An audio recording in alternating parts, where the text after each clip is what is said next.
In the last episode, we talked about the importance of human character in order to build great families, great societies, great nations. Starting today, for the next few episodes, we are going to talk about different facets of human character. We'll also talk about how a human being can identify the flaws in character and work on removing those flaws. Starting today, in each episode for the next few days, we are going to talk about one flaw in our character. What causes this flaw? How this flaw can disrupt our life, and how we can overcome this deficiency of flaw in our character. Today, let's start with weakness. Weakness is a major deficiency in human character. Weakness means the fact or state of not being strong or powerful. A mentally weak person can usually experience emotions like fear, nervousness, frustration, stress, anxiety, depression, etc.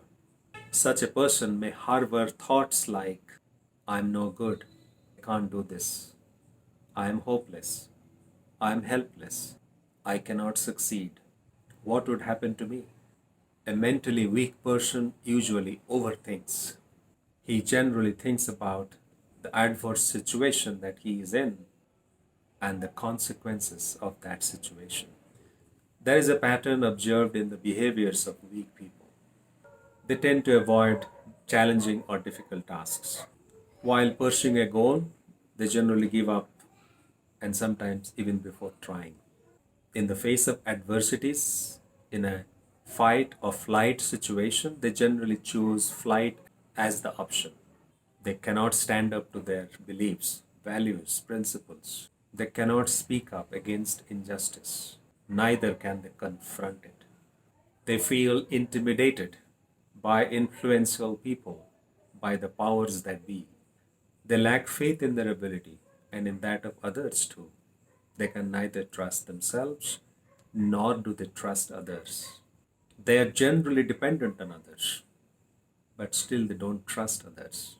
In every situation, they generally expect the worst. I have a friend who's scared of traveling by flight because he believes that the plane might crash. This is such an unreasonable and unrealistic fear, but this is an example of an extremely weak mind. Other variants of weak people are the ones who have double standards. Their words and deeds do not match. They do not walk the talk. They generally believe that they're smart and intelligent, but in reality, they're weak in mind and foolish in action. They're weak because they do not have the courage to be truthful, trustworthy, stick to their commitments, because they're weak in mind, they do not prefer to make the effort to achieve an end, no matter how difficult the task is. They want to meet their goal by cheating others, trying to take others for a ride. Even if such people think they're smart and intelligent, they're actually mentally weak. Another category of mentally weak people are the ones who know the difference between right and wrong. In spite of knowing what is the right thing to do, they choose not to do that. And many a time they end up doing the wrong thing. Such people are mentally weak. They may have the knowledge, but they do not have the strength of the mind to put the knowledge into action. Knowing is not doing. Let me share with you an incident. On one fine morning, Param Pujya Sri Sri Bodda was sitting in the Nat Mandap in the Satsang Ashram. There was a discussion going on about weakness. Sri Sri Bodda was explaining the meaning of weakness in the light of Sri Sri Thakur's ideology. Exactly at the same time, a few visitors from Mumbai arrived in the Satsang Ashram after traveling for long hours in train. Among those travelers, there were men, women, children, and elderly people as well. One of the travelers had gone to the Satsang guest house to arrange for accommodation for his co-travelers from Mumbai, while his co-travelers were waiting outside the Nat Mandap. Some of them were getting restless, especially the elderly people and children were feeling very uncomfortable. standing there and waiting for the guest house accommodation. In the meanwhile, a few minutes passed. Sri Srivardha was still with the devotees and talking to them, but his attention was very much there on the travelers from Mumbai. He was also feeling very uncomfortable, looking at the desperation of those travelers. He instructed one of the devotees to go near these travelers and find out if they need any help, if they need any water, food, or any other assistance. He instructed the devotee to go near them and make them feel comfortable. A few minutes later, Sri Srivardha looked at the devotees sitting in front of him and said, "Look, we have been talking about weakness.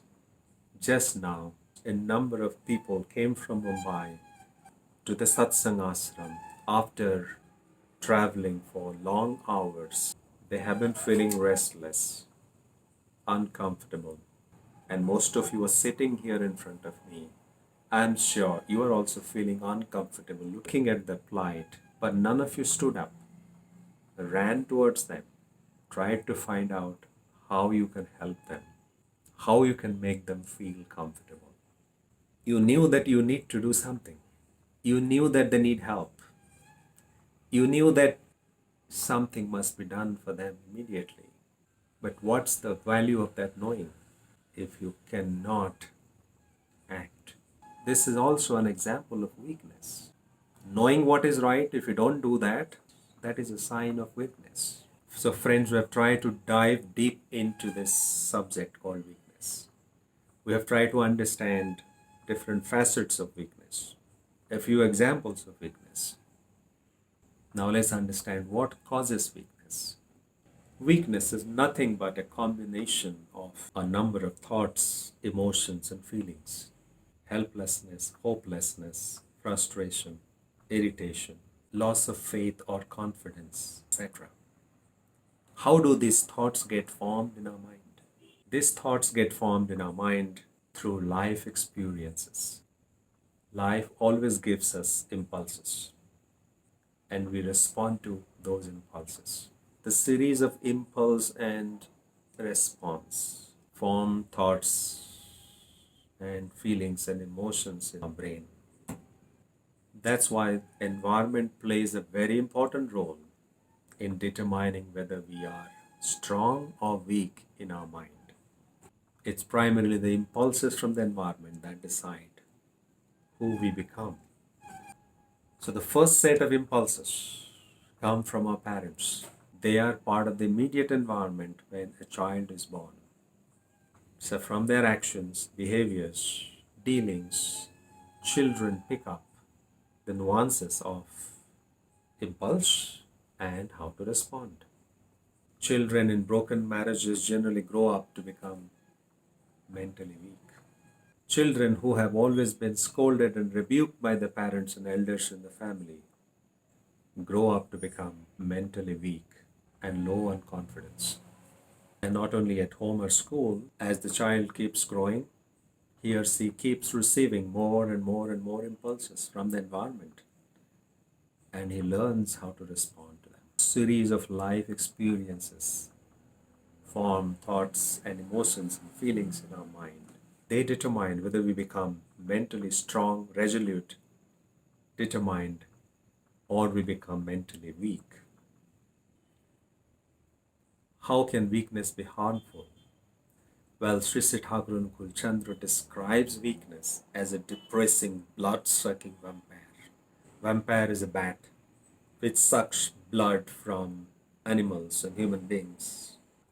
Weakness can suck our blood, take away our happiness, push us into the life of depression, misery, and suffering. It can trigger a vicious cycle within us. Loss of confidence can lead to inaction. Inaction could lead to failure. Failure could lead to sadness and frustration. Sadness and frustration can further cripple our abilities, and the vicious cycle continues. How can we overcome this weakness? Sri Thakur Kulchandra has given us very powerful tools and techniques to overcome weakness. One of the most powerful way to deal with weakness is autosuggestion. Sri Thakur Anukul Chandra has given us a very powerful autosuggestion. He says, look at the Supreme Father and speak fervently. Oh, I am your son. Within me there is no more dullness, no more weakness. I am no longer a coward. Never again forgetting you will I run towards hell with my back towards your light, crying, darkness, darkness, darkness. Such a powerful autosuggestion. But the real powerful means to overcome weakness, according to Sri Siddhartha Chandra, is reliance. Reliance on the Guru or Master. Reliance on Him who knows it all, who knows how to navigate our life. Once upon a time, there were many people who were traveling in a flight. Mid-air, there was huge turbulence. The aircraft was bouncing and trembling and shaking. The people inside were all scared. But there was a tiny little girl who was also flying in that aircraft, who looked calm and composed, undisturbed and unperturbed by what was going on. After some time, the turbulence calmed down. The flight became normal, and a co-passenger asked this little girl, hey, when there was a huge turbulence, all of us were scared, but you seem to be absolutely all right. But you seem to be very calm. You were not scared. Were you not scared at all? The little girl said, no, I was not scared at all. Because the pilot of the flight is my father. I have immense trust in him. I know that my father is one of the most experts and competent pilots. He knows how to navigate through difficult situations. So, relying on an evolved personality, the omniscient master or guru, can ignite our mental strength, can drive away our weakness. And the third important thing to become strong is to serve and fulfill the master. Believe that he is flawless and believe in his mission. Find your purpose in that mission.